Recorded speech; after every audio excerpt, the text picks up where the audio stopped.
মহাকালের বুকে তুচ্ছ জিনিসও নতুন ইতিহাসের জন্ম দেয়। সাগরের আবর্জনাও প্রকৃতির কাছে নতুন শুরুর ইশারা। এই নির্জন দ্বীপের বুকে এক চিলতে সবুজ, এ যেন কঠিনের মাঝেও জীবনের স্পন্দন। সবার চোখ এড়ালেও তার চোখ এড়ায়নি। শুরু হলো এক অসম সম্পর্ক, একজন অভিভাবক, অন্যজন এতিম। তৃষ্ণা মেটাতে ফোঁটা ফোঁটা জল। ভালোবাসা মানে অন্যের বেঁচে থাকার জন্য নিজের সবটুকু উজাড় করে দেওয়া। রোদের তীব্রতা শরীর পোড়াতে পারে, কিন্তু তার সংকল্পকে নয়। সে নিজের ডানা দিয়ে আগলে রাখলো আগামীর স্বপ্নকে।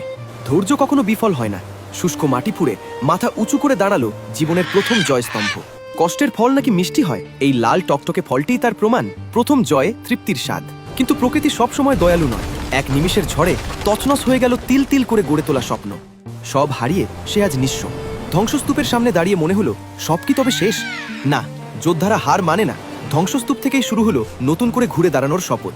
একাই লড়ে গেল সে। দ্বীপের রুক্ষ মাটিতে কাদা আর বৃষ্টির সাথে যুদ্ধ করে বুনতে থাকলো হাজারো স্বপ্ন। সময়ের চাকা ঘুরল, হার মানল রুক্ষতা। একদিনের ধূসর প্রান্তর আজ সবুজের রাজত্ব। একা শুরু করা সেই সংগ্রাম আজ হাজারো প্রাণের আশ্রয়। এ শুধু বাগান নয়, এ এক নীরব বিপ্লব। রাজা সিংহাসনে বসে নয়, কর্ম দিয়ে রাজত্ব গড়ে। নিজের সৃষ্টির পানে তাকিয়ে সে আজ সার্থক। একটি সঠিক সিদ্ধান্ত আর অদম্য জেদই পারে শূন্যতাকে সাম্রাজ্যে বদলে দিতে। গল্পটি আপনাকে অনুপ্রাণিত করলে লাইক দিন, আর এমন শিক্ষণীয় গল্প পেতে ফলো করে সঙ্গেই থাকুন।